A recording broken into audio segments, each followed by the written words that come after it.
Усім привіт! Ви на каналі В Бігах, і сьогодні я хочу поговорити про годинники серії Epix. Мені здається, що більшість користувачів якось скептично до них ставляться. Можете одразу мені накидувати, будемо розбирати, що там вас в них не влаштовує. Проте останнім часом AMOLED дисплей все ж таки почав вигравати. І сьогодні ви дізнаєтесь багато цікавого. Ми розберемо, звідки в нього ноги, чому він так довго тримає заряд, та чому Garmin покінчив з лінійкою Epix. І звісно, ми розглянемо функціонал цих моделей, потестуємо, порівняємо. Коротше кажучи, розберемо всі недоліки та переваги. Не дивлячись на те, що перший годинник з топографічними картами, який з'явився у Garmin, був саме Epix, серія так і не почала своє існування, аж до 2022 року. Весь цей час авторитет завойовувала лінійка Phoenix та Forerunner, та можливо трохи Tactics. І після того, як люди майже 10 років звикали до MIB-екрану, звісно, що вони не дуже хотіли дивитись в сторону AMOLED, бо його вже і так значно принизив Apple Watch через свою автономність та через ось цей екран. У людей сформувалось враження, що AMOLED-дисплей – це щось ніжне, крихке та неавтономне. Цікаво те, що AMOLED-дисплей у Garmin був вже давно, в моделях Venu. Щоправда, там навіть тренування продовжити потім не можна. Відсутня навігація та екран також зроблений наче для того, щоб його пошвидше можна було подряпати або розбити. І покриття самого скла в них дуже відстойне. Та Garmin це виправив. На початку 2022 року випустив лінійку Epix Gen 2, який я вважаю справжнім шедевром. Майже. Чому майже трохи пізніше, а зараз про те, що таке AMOLED та чим він відрізняється від того самого MIB-екрану, до якого всі так звикли. До речі, саме він і був на першому Epix, який був представлений як перший у своєму роді годинник-навігатор з функціями смарт-годинника. А також він вже мав сенсорний екран, наприклад, як у Phoenix 7. Не знали? Ай-яй-яй, я теж раніше не знав. MIB-екран – це взагалі особливий тип дисплея, в якому кожен піксель має вбудовану пам'ять і може зберігати зображення без постійного оновлення, звідки і назва Memory in Pixel. Для відображення статичного зображення екрану не потрібно постійно оновлюватися, він утримує зображення без додаткової енергії. Оновлення потрібне тільки в разі зміни зображення. Так, якщо зображення на вашому екрані не змінюється, то і заряд він в цей час не втрачає. Хотів би сказати я, але все ж таки втрачає, тому що як мінімум працює Bluetooth та пульсометр. Це також суттєво впливає на автономність. MIB-дисплей трансрефлективний. Це значить, що він пропускає світло і відбиває його для того, щоб підсвітити зображення. Саме тому сонячне світло і робить його ідеально читабельним на сонці без додаткової енергії. Звучить дуже круто, проте він має недоліки, такі як гірша якість зображення в порівнянні з AMOLED-дисплеєм, кольори виглядають менш насиченими. Повільна частота оновлення не підходить для відео або анімацій, та слабкий контраст в умовах поганого освітлення. Тепер розберемо, що таке AMOLED-дисплей. Він розшифровується як органічні світлодіоди з активною матрицею управління. Це значить, що кожен піксель керується тонкоплівковим транзистором, що дає змогу контролювати його колір та яскравість індивідуально. Переваги очевидні: яскраві та насичені кольори, висока контрастність, швидка реакція пікселів. Але також є недоліки. Головні з них – це вигорання пікселів, особливо часто використовуваних елементів, та термін роботи. AMOLED-дисплей з часом втрачає яскравість.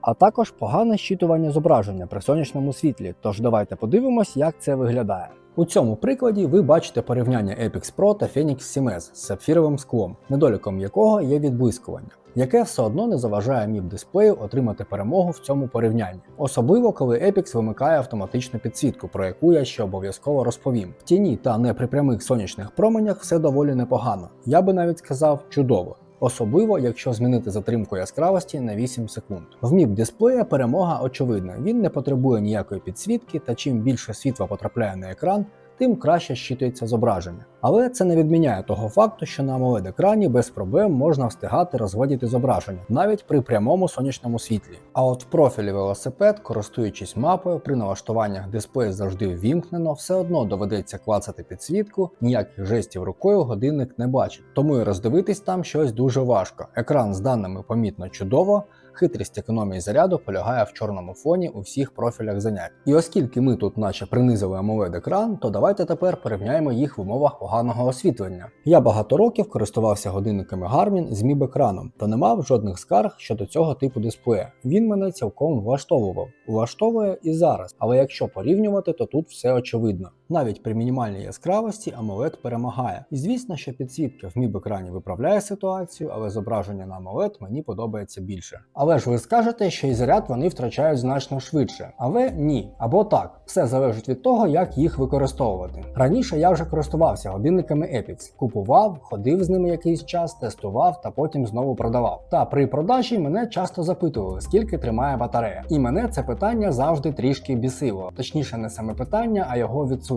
Бо для того, щоб назвати якусь цифру, мені потрібно повністю розписати свій режим користування. І як виявилось, не всі розуміють, про що йде мова. І не хочуть розуміти, їм просто потрібна якась цифра. 5, 7 чи 28. Важливо те, що в годинниках Garmin з AMOLED-екраном є два режими користування. Перший – це звичайний, в якому годинник працюватиме з коробки в режимі стандартних налаштувань. Але в цьому режимі екран вимикається. В налаштуваннях є затримка, це значення можна змінювати. В мене, наприклад, стоїть 4 секунди. І якщо знаходитись на головному екрані, тобто на циферблаті, то екран буде вимикатись через 4 секунди після дотика, натискання на підсвітку або просто рухів рукою. Якщо перейти у віджити, налаштування або ще кудись, екран буде активний ще 2 хвилини, та потім вимкнеться. Та в цьому режимі годинник триматиме заряд значно довше, ніж в наступному, який називається Always On. Дисплей завжди ввімкнено. Тобто екран ніколи не буде вимикатись в той час, поки він на вашій руці. Це майже так само, як і в моделях з MIP-дисплеєм. Якщо зайти в налаштування або віджити, то через 2 хвилини годинник перейде на циферблат. В цьому режимі також є параметр затримка, але він вже має іншу функцію – знижувати яскравість через цей час після натискання на клавіші, екран або жест рукою.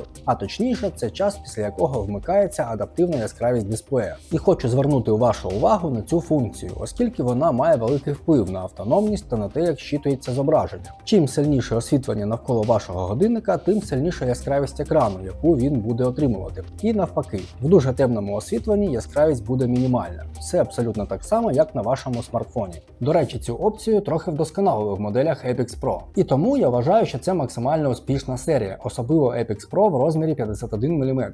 Якимось чином виробникам вдалося зробити так, що вони тримають заряд близько 10 днів. В режимі постійно увімкненого дисплея, звісно, окрім часу сну, з майже щоденним використанням GPS, цілодобово спареним з телефоном та цілодобово увімкненим пульсометром. І важливо те, що в моделі Epix Pro розміром 47 мм в такому самому режимі мені вистачало заряду всього на 5 днів, як і в моделі Epix Gen 2. І насправді я був трохи здивований, що між цими моделями немає різниці в автономності. Тож, якщо ви бажаєте перейти на AMOLED-екран та не готові викладати повну суму за новий Phoenix 8, раджу звернути увагу саме на модель в розмірі 51 мм.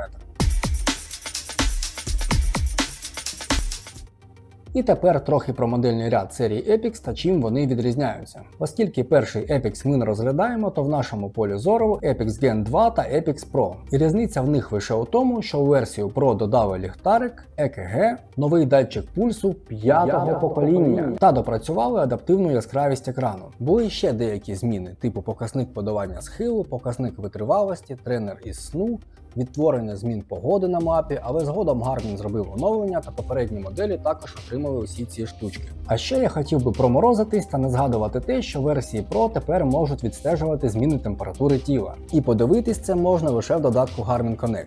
Оскільки на датчик, який робить ці заміри, впливає температура оточення, то вважаю, що тут немає про що говорити. Стосовно ліхтарика, це приємний бонус, бо в серії Phoenix 7 він був доступний лише в моделі 7X, а такий розмір подобається не всім. Тож далі ліхтарик почав з'являтись в моделях будь-якого розміру. Про EKG говорити не буду, про це є повне відео на каналі, тож можете подивитися, що ще не бачив. Про адаптивну яскравість дисплея вам також все відомо. Щодо нового датчика пульсу довелось знову робити тест, який ви побачите трохи пізніше. І до речі, є цікавий факт. Модель Epix Gen 2 вийшла лише в одному розмірі 47 мм. Це схоже на те, що Garmin вирішив дізнатись, як користувачі відреагують на Phoenix 7 з AMOLED дисплеєм. Бо по функціоналу це абсолютно такий самий годинник, наче ця модель виступила в ролі якогось тесту. Добре, що хоч було 3 варіації: базова та з сапфіровим склом в титановому корпусі в 2 кольорах. А вже серія Pro вийшла у всій красі в різних кольорах та в різних розмірах. І оскільки я вже казав, що Epix це той самий Phoenix, хочу доповнити цей вислів. Функціонально так,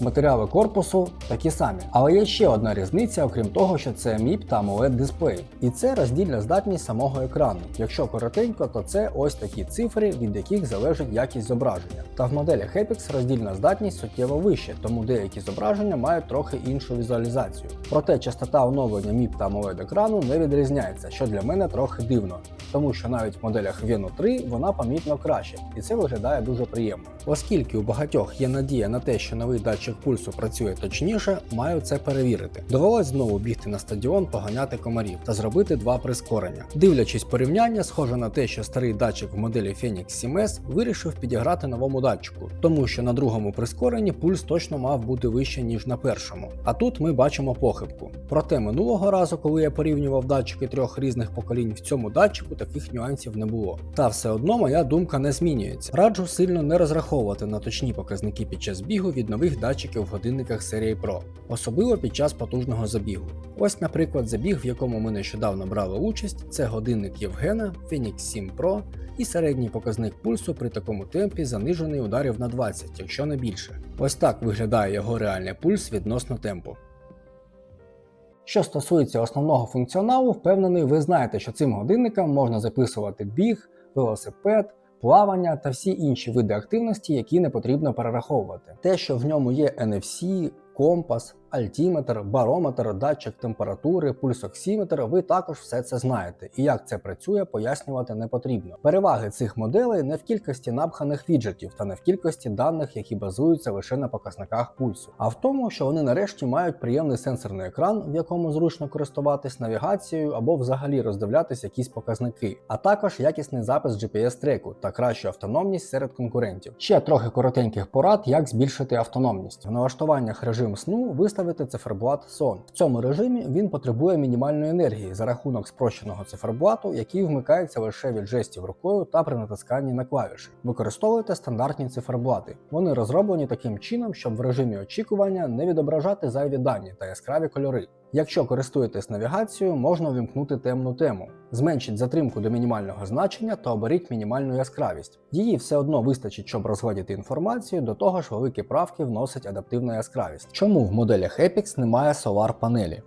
В порівнянні з MIP-дисплеєм технологія AMOLED вимагає щільної кольорової матриці, в яку неможливо ефективно вбудувати сонячну панель без втрат яскравості, контрасту і читабельності. І взагалі збірка годинників Garmin та якість матеріалів мені дуже подобається, що я з ними тільки не робив. Я вже не кажу про натискання клавіш під водою, якого всі так бояться. Мене це зовсім не лякає, і якщо вже порушувати умови використання, то тільки з годинниками Garmin. Висновок такий, що можна зрозуміти компанію Garmin, що немає ніякого сенсу робити один і той самий функціонал в одному і тому самому корпусі з різницею лише в екрані та розділяти це на Epix та Phoenix. Тож тепер всі ці варіації є в новій лінійці Phoenix 8, про який обов'язково ще буде багато цікавого. Якщо це відео набере хоча б 500 пальців догори, то ви побачите найкращий огляд на Phoenix 8 та порівняння його з попередніми моделями.